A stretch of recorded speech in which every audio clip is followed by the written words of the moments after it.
Tignan niyo po yung kasama ko, para siyang nagbitbit ng ano. Parang kargador.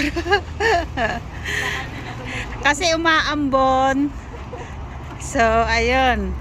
Mas mabuti na raw kung mabasa siya, wag lang yung kanyang bag. Dahil nandun ang kanyang mga agimat.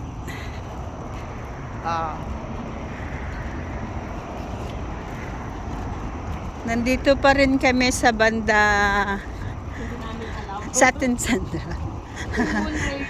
Chunmun River. Ayan yung river, guys.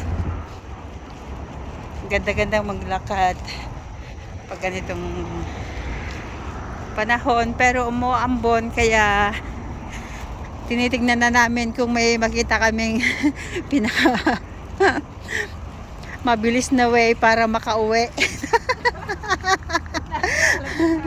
Dahil nasarapan na kami sa paglalakad, and na-miss na namin yung ano. Kahit gusto na natin sumakay ngayon, no choice pa. No choice kami. Wala kaming makitang bus stop or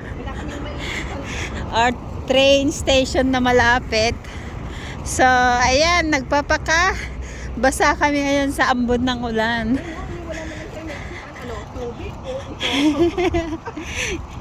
Yeah, look at this. Kaya ito kami ngayon, may mga mangilan-ngilan pa rin mga nagja-jogging, ganyan. May mangilan-ngilan pa rin mga nagwo-walking. At kasama na kami doon. Ayan yun maganda, guys. So, ayan, lakad lang kami ng lakad. Baka mamaya meron din. Uy, hospital na to. Sa ano na to? Queen Mary. If I'm not mistaken. Yung sa Shating Hospital? Yeah. Shatin Hospital is... Yes, Shatin Hospital.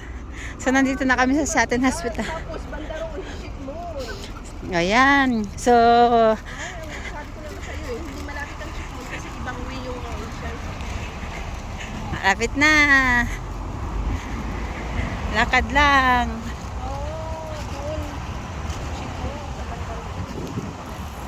So, yun yung pinanggalingan namin doon sa malayo, yung pinanggalingan namin. Hindi ko alam kung ang kasama ko kung maulit pa niya ito, hindi na.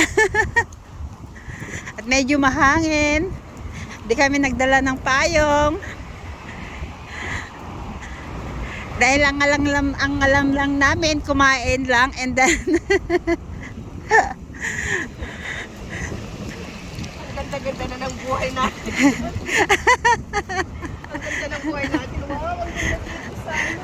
Tapos, hindi, naglakad ka na sarapan. ayan, sarapan sa paglalakad. Ayan, tuloy. Ang napala natin. Naabutan ng ulan. Hanggang walang maiksitan. Hanggang sa wala nang makitang bus stop. At saka walang makitang train station. Ayan, lakad pa more.